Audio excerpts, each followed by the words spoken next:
পৌঁছাবে।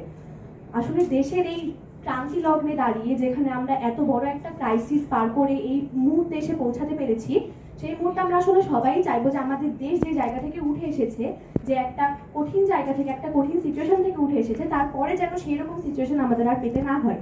এখানে কিন্তু আমরা ব্যাকবোন অফ দ্য ন্যাশন, আমাদের এইটুকু করা উচিত যেন আমরা নিজেদের দিক থেকে সম্পূর্ণরূপে সৎ থাকতে পারি।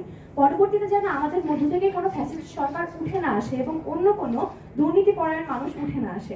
আমাদের সব দিক থেকে নিজেদের প্রতি একটা বিশ্বাস থাকা উচিত যে আমার দেশ আমি সামলাবো, আমার দেশের প্রতি আমার নৈতিক দায়িত্ব আছে। এবং তরুণ অবস্থায় দেশের প্রতি ভালোবাসা, দেশপ্রেম সবসময়ই বেশি থাকে, কিন্তু পরবর্তীতে বিভিন্ন প্রকার কনসিকুয়েন্সেস বা বিভিন্ন প্রকার সমস্যার কারণে সেটা অনেকাংশে কমে যেতে পারে। কিন্তু এই মুহূর্তে দাঁড়িয়ে আমাদের দেশের প্রতি ভালোবাসা, দেশের প্রতি টান, দেশ পরিবর্তনের বা দেশের জন্য ভালো কিছু করার যে একটা উদ্যম, সেটা অনেক গুরুত্বপূর্ণ।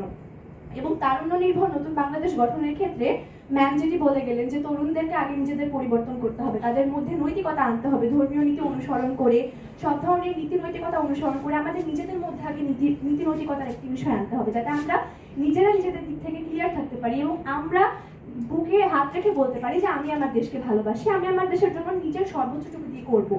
এবং বাংলাদেশের নাগরিক হিসেবে আমাদের যেহেতু দেশের জনসংখ্যা অনেক বেশি এবং স্যার বলে গেলেন যে আমাদের দেশের জনসংখ্যার প্রায় অনেকাংশই 27 বছরের কাছাকাছি আমাদের তরুণ, তো সেই দিক থেকে আমাদের তরুণদেরই একটা নৈতিক দায়িত্ব পড়ে আমাদের দেশের জন্য কাজ করা, দেশের জন্য সব দিক থেকে দেশকে সহায়তা করা।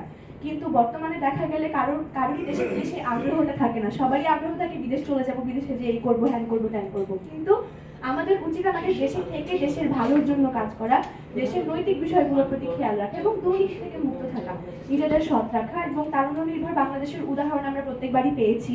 24-এর গণ অভ্যুত্থান, প্রত্যেকটি ক্ষেত্রে আমরা দেখতে পেয়েছি যে সবসময় তারা নিজেদের জায়গা থেকে যতটুকু করার প্রয়োজন তারা করে। এবার আমাদের মূল আকাঙ্ক্ষাটা আমাদের নিজেদের কাছে, যেন আমরা নিজেদের দায়িত্বটুকু সুন্দর করে পালন করতে পারি এবং আমাদের দেশের জন্য কিছু করতে পারি। আমরা আশা করব এই তারুণ্য